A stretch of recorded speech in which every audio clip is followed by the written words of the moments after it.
வணக்கம். உங்கள் அனைவருக்கும் சகல ஐஸ்வர்யம் உண்டாகட்டும். நான் உங்கள் வெற்றிவேல் குருஜி முருகன் உபாசகர். இன்றைக்கி நீங்கள் எதை பற்றி தெரிஞ்சுக்க போகிறீங்கன்னா, நினைத்த காரியம் சர்வ காரியத்தையும் நடத்தி கொடுக்கக்கூடிய ஒரு பொருள் செய்யத்தை பற்றி தான் சொல்ல போகிறேன். அது எப்படின்னா, நீங்கள் எந்த வியாபாரம் செய்கிற கடையாக இருந்தாலும் என்ன விஷயமா நீங்கள் வெளியில் போகிறீங்களோ எல்லாத்தையுமே உங்களுக்கு சாதகமாக உங்களுக்கு வசியத்தை உண்டு பண்ணி கொடுக்கும். இந்த மை நான் சொல்கிற மாரி இந்த மையை ரெடி பண்ணி நீங்கள் நெத்தியில் வச்சுன்னு போனீங்கன்னா உங்களுக்கு எல்லா காரியத்தையும் நடத்தி கொடுக்கும்.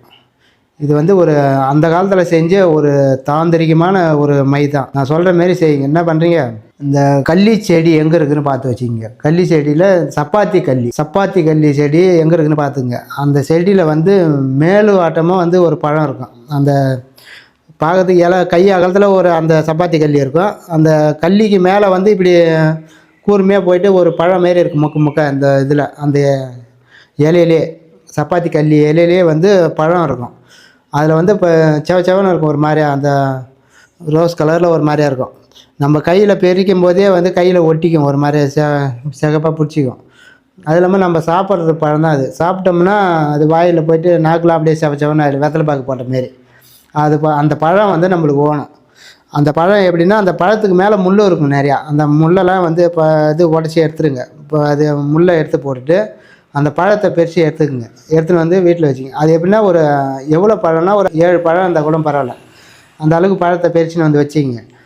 எடுத்தாந்து வச்சிக்கின்னு என்ன பண்ணுறீங்க, அந்த பழத்தை மேல் ஓட்டமாக இப்போ உடச்சி எடுக்கிறீங்க இல்லையா பழத்தை, அந்த கள்ளி செடி இலையிலேருந்து உடச்சி எடுக்கிறீங்க இல்லையா சப்பாத்தி கள்ளி செடியிலேருந்து, அது உடைக்கிற பகுதி கீழ் பகுதியாக இருக்கும். அதுக்கு மேலே கூர்மையாக அப்படி மேல் வாட்டத்தில் அந்த தலைப்பகுதி இருக்கும். அந்த பகுதியில் என்ன பண்ணுறீங்க, ஒரு பேனா கத்தி இல்லை ஒரு பிளேடு மாரி வச்சுக்கிங்க. வச்சு அதை கட் பண்ணிங்கன்னா அந்த உள்ளே தலைப்பகுதியில் முள் இருக்கும். ஸ்டார் முள் மாரி இருக்கும். பார்க்கறதுக்கு ஒரு மாதிரியாக கூர்மையாக, ஆனால் மொக்கையாக இருக்கும். அந்த முள் தான் நம்மளுக்கு வேணும். அந்த மேலே இருக்கிற அந்த தோல் சாதையெல்லாம் பேர்த்து எடுத்துருங்க. அந்த பழத்தில் இருக்கிறத எடுத்துகிட்டு அந்த முள்ளை பதமாக எடுத்து வச்சுக்கிங்க. அதே போல் எல்லா பழத்துலேயும் அந்த முள்ளை சேகரித்து வச்சுக்கிங்க. அந்த பழத்தை உள்ளே இருக்கிற முள், பழத்துக்கு மேலே இருக்கிற முள்ளை எடுக்கக்கூடாது.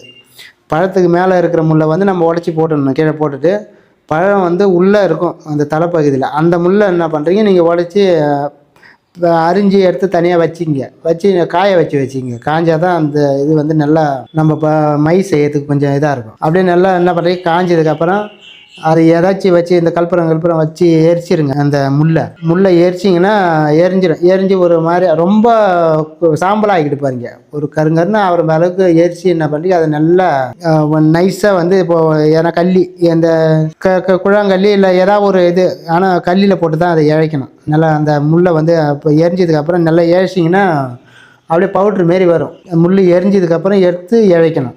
இழைச்சிங்கன்னா பவுட்ரு மாரி வரும். ஒரு மாதிரியா கருப்பாக வரும். அதை என்ன பண்ணுறீங்க, ஒரு அகல் மாரி எடுத்துக்கங்க. இல்லைன்னா கொட்டாங்கச்சி மாரி எடுத்துங்க. அந்த கொட்டாங்கச்சியில் இதை எடுத்து போட்டுங்க. கொட்டாங்கச்சியில் வச்சாலும் வைக்கலாம். இல்லை அகல் மண்ணால் செஞ்ச அகல் இருக்குது இல்லையா, அந்த அகலில் கூட அரைச்சி இதை எடுத்து அதில் வச்சுருங்க. வச்சுட்டு இழுப்பு நெய்ன்னு கேட்டிங்கன்னா கொடுப்பாங்க கடையில். வாங்கி என்ன பண்ணுறீங்க, அதில் ஒரு சொட்டு 2 சொட்டு ஊற்றி குழப்புங்க. அந்த பொடியை அரைச்சி வச்சுக்கிறீங்க இல்லையா, அந்த அதில் ஊற்றி குழப்பினீங்கன்னா ஒரு மாதிரியா கருங்கருன்னு வரும். குழப்பி என்ன பண்ணுறீங்க, இந்த மோதிர விரலில் எடுத்து நெத்தியில் வச்சுன்னு நீங்கள் போனீங்கன்னா கட்டியாக இருக்கணும். ரொம்ப இது எண்ணெய் அதிகமாக ஊற்றிட்டு பாருங்க. இழுப்பு எண்ணெய் அதிகமாக ஊற்றுனீங்கன்னா கொஞ்சம் ஒரு மாதிரி குழன்னு வழிஞ்சு உழவுற மாரி இருக்கும்.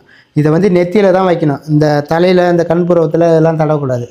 நெத்தியில் வச்சின்னு போனீங்கன்னா உங்களுக்கு எல்லா காரியமும் சித்தியாகும். எந்த காரியத்துக்காக நீங்கள் போகிறீங்களோ, எதுக்காக நீங்கள் போகிறீங்களோ அந்த டைமில் எடுத்து ரவ்வோண்டு எடுத்து தொட்டு நெத்தியில் வச்சின்னு போனீங்கன்னா எல்லாமே உங்களுக்கு பயனுள்ளதாக இருக்கும். நீங்கள் போகிற காரியம் கரெக்டாக உங்கள் பக்கமாக சாதகமாக திரும்பும்.